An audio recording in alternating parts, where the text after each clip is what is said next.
L'un des principes communs à de nombreuses religions est le jugement dernier. Dieu déterminera si nos pensées, paroles et actions ont été justes ou méchantes, et quelles bénédictions ou châtiments nous recevrons en conséquence. Les Mormons, ou plus exactement les membres de l'Église de Jésus-Christ des Saints des Derniers Jours, croient que Dieu, notre Père céleste, est parfaitement aimant et juste. Son désir le plus cher est de tous nous aider à recevoir la totalité de ses bénédictions, y compris la plus grande de toutes, retourner en sa présence, être comme lui et vivre éternellement avec lui. Afin de nous préparer à recevoir toutes ces bénédictions, Dieu nous a donné le plan du salut. Un élément crucial de ce plan est la capacité accordée à chacun de prendre ses propres décisions et de choisir sa manière d'agir, ce que l'on appelle le libre arbitre. Dieu s'assure aussi que tous ses enfants ont l'occasion de comprendre son plan et les conséquences de leurs actions. L'apôtre Pierre y a fait allusion en témoignant de la visite de Jésus-Christ dans le monde des esprits pour enseigner son évangile à ceux qui ne l'avaient jamais entendu. Christ est allé prêcher aux esprits en prison afin que, après avoir été jugés comme les hommes quant à la chair, ils vivent selon Dieu quant à l'esprit.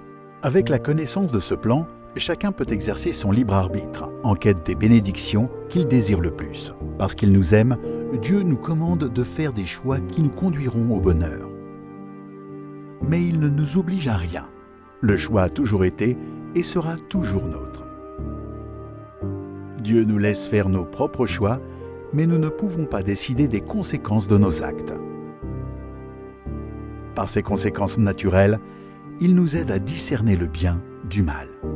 En obéissant à ses commandements et en faisant preuve de foi en lui, nous nous rapprochons de Dieu dans cette vie. Nous recevons le pardon grâce à l'expiation de Jésus-Christ et, après la mort, nous obtenons la vie éternelle avec Dieu. Si quelqu'un comprend les commandements de Dieu, mais refuse d'y obéir, les conséquences naturelles sont un éloignement d'avec Dieu dans cette vie. Et après la mort, l'incapacité d'être semblable à lui et de vivre éternellement avec lui. Dieu sait que nous commettons tous des erreurs, parfois même très grosses. Il a permis que Jésus-Christ paye pour nos péchés afin que ceux qui se repentent sincèrement obtiennent le pardon, s'efforcent à nouveau de suivre les commandements de Dieu et reçoivent toutes ses bénédictions. Nous repentir de nos fautes et essayer à nouveau est un processus continu. Dieu le sait et nous encourage à faire de notre mieux. Il nous aime et souhaite notre réussite. Il est peiné en nous voyant subir les conséquences de nos mauvais choix. Néanmoins, il ne nous contraint pas à obéir à ses commandements. Lorsque tous les hommes seront passés de cette première mort à la vie, ils vont comparaître devant le siège du jugement du Saint d'Israël.